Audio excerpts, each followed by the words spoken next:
Olá pessoal, o tema do nosso vídeo hoje é os astecas, tão afiados como a obsidiana.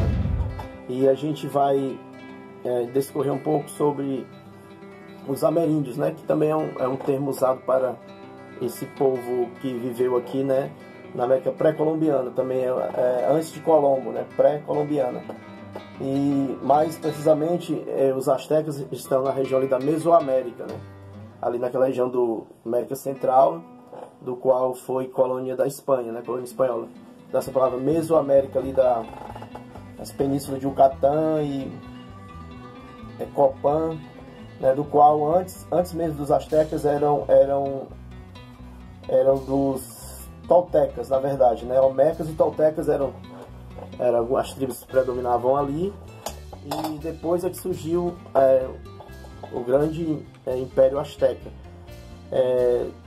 Mas no início, algumas tribos nômades saindo ali dos toltecas e olmecas, né, saíram em busca através de visões dos seus sacerdotes, que eles tinham intrinsecado que era uma coisa intrínseca na sua cultura, também o modelo de hierárquica, né, de sacerdotes, de comerciantes, enfim. Só que no início as tribos eram nômades, não tinha essa organização que eles tiveram depois, né? E ao chegar no lago Texcoco, né, um grupo viu uma águia em cima de um cactus comendo uma serpente. Aí veio a profecia, né, que ali ia ser um local que daqueles grupos nômades saindo dos toltecas, dos olmecas, seria uma grande civilização, no caso os astecas. E por isso que também tinha algumas tribos mexicas, né? Aí vem a ideia, por isso que a bandeira do México tem a águia devorando a serpente em cima de um cactus, né? Que era o local da profecia deles que iam surgir. Mas no início eles vinham mesmo para sobreviver, eles vinham para a sua subsistência. No lago, na verdade, eles atrás de comida, eles pescavam, né, ali no lago, Texcoco, e também comiam rãs, sapos e tudo que viesse, né, para sobreviver. Eles estavam mas eu acho que nem nos sonhos proféticos deles eles iam imaginar que ia fazer uma nação tão grande, chega com 11 milhões de habitantes, né, que foi o Império Azteca, né? Então, como eu disse, eles eram ali na Mesoamérica, na América Central, tá certo? E esse termo ameríndio sempre vai ser usado com esses povos, né?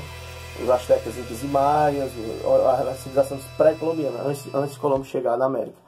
Mas, primeiramente, o que vai impactar nessa civilização é a arquitetura, né? Já que para o europeu todo o índio era incivilizado, né? Morava ali nas matas, nas suas ocas, né?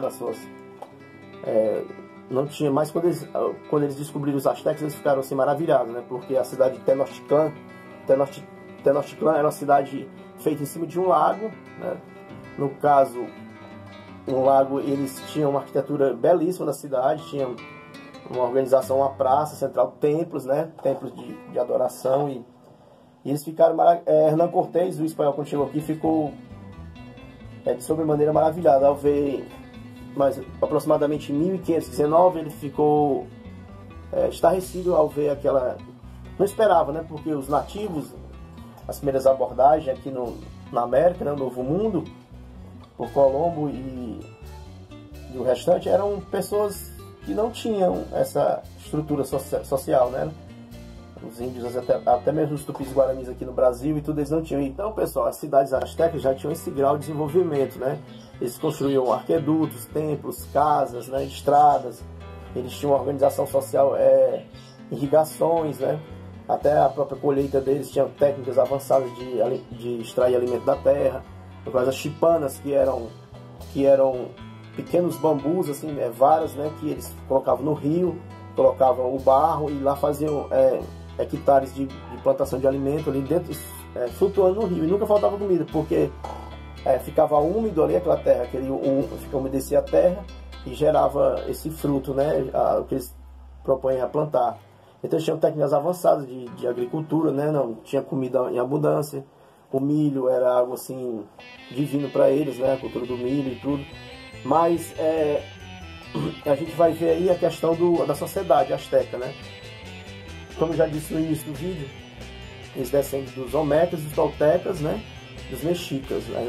Até formar essas etnias indígenas, até formar os astecas. Os astecas eles se tornaram um grande povo e um império, né? E tem que entender uma coisa seguinte, por que eles ficaram sendo odiados pelas tribos vizinhas? Porque eles cobravam taxas, eles exploravam as tribos que eles dominavam, né? Eles cobravam impostos, né?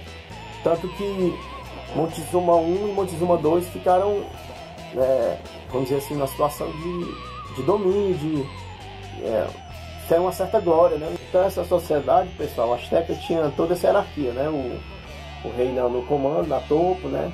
E é bom você observar que até a roupa, um nobre tinha ornamentos, né? Pulseiras, penas de pássaros, né?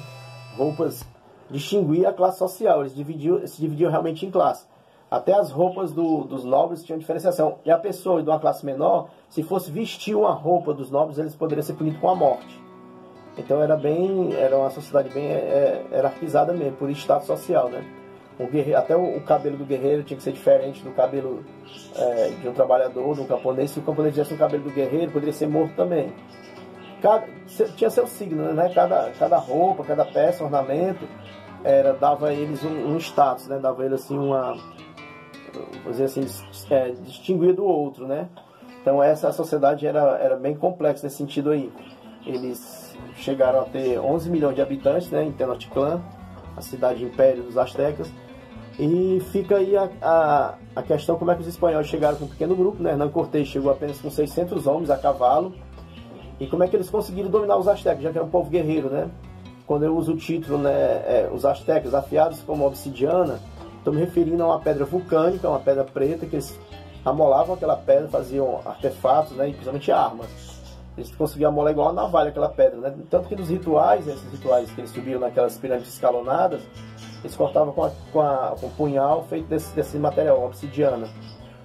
E foi aí que eles conseguiram obter êxito, né, nas suas guerras e tudo. Eles eram um povo guerreiro, tinha essas armas, né, feitas com esse material, essa pedra vulcânica. Tinha todo esse domínio de armas, de caça e pesca, todas essas coisas eles tinham, além da cidade ser bem estruturada. Só que ficou esse questionamento, como é que Cortés, apenas com 600 homens, conseguiu dominar essa sociedade tão complexa dos astecas, né? Fica aí um relato histórico que fala sobre os intérpretes, né?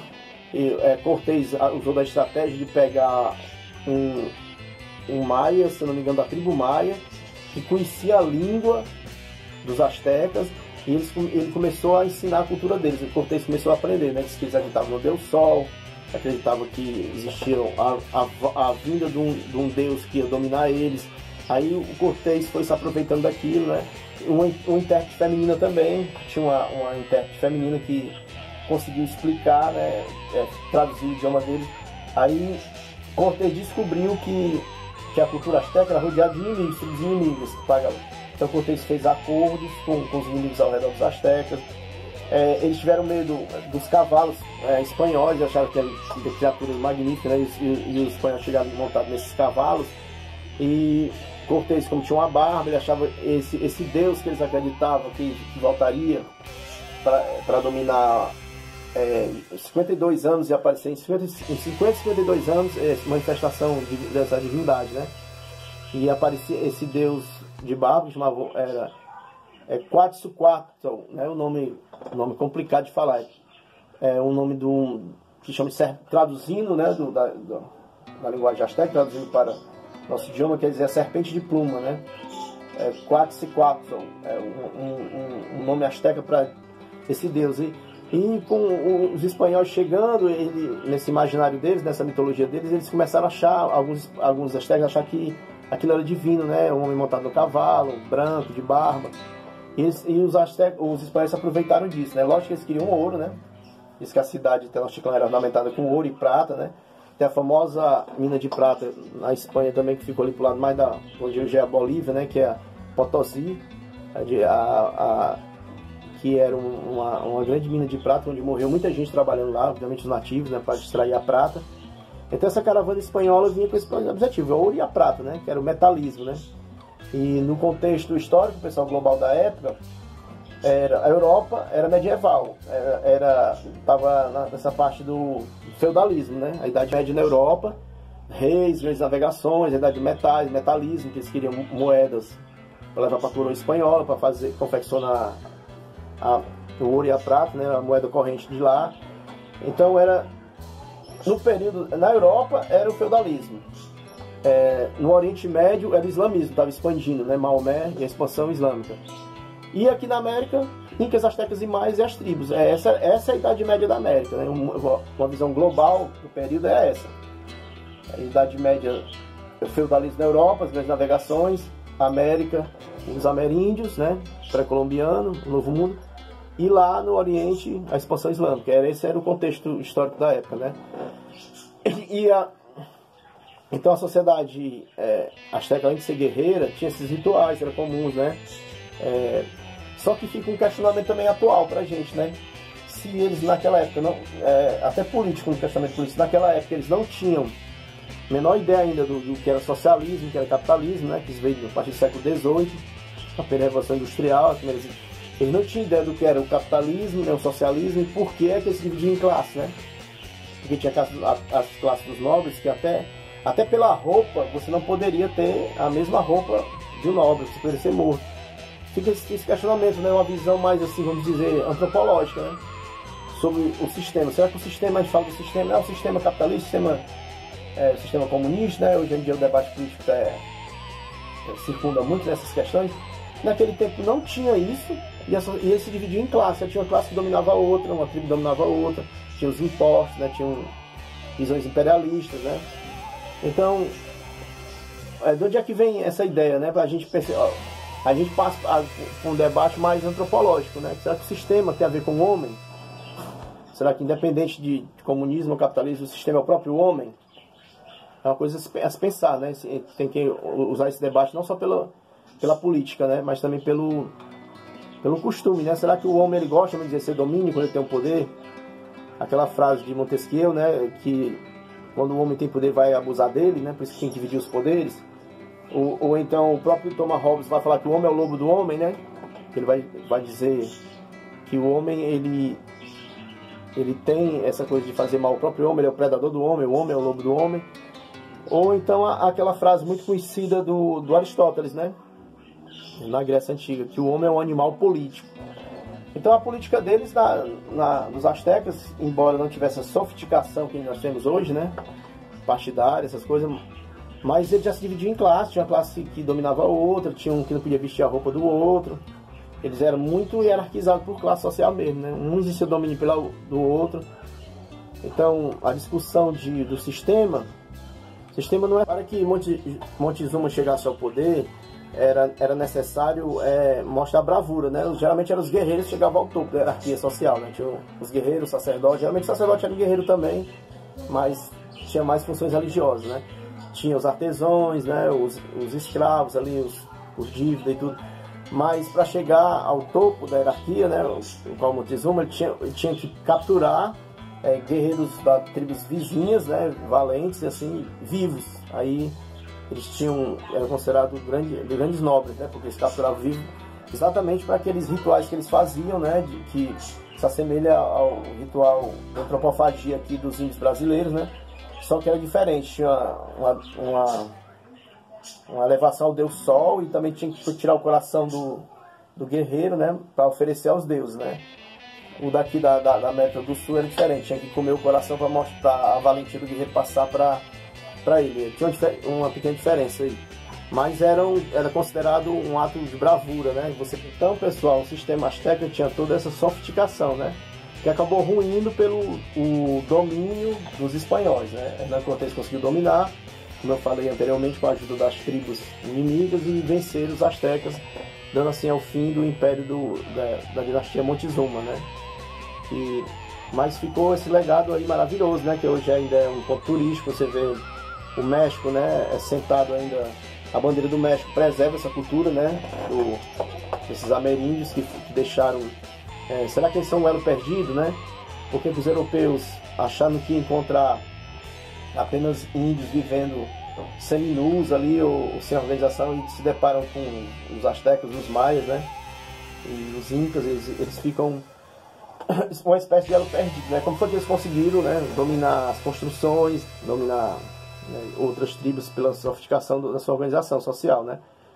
E fica aí esse legado para o México, né? Os mexicanos, eles têm orgulho dessa história, né? Dessas lendas, dos sacerdotes, né? Dos xamãs, enfim,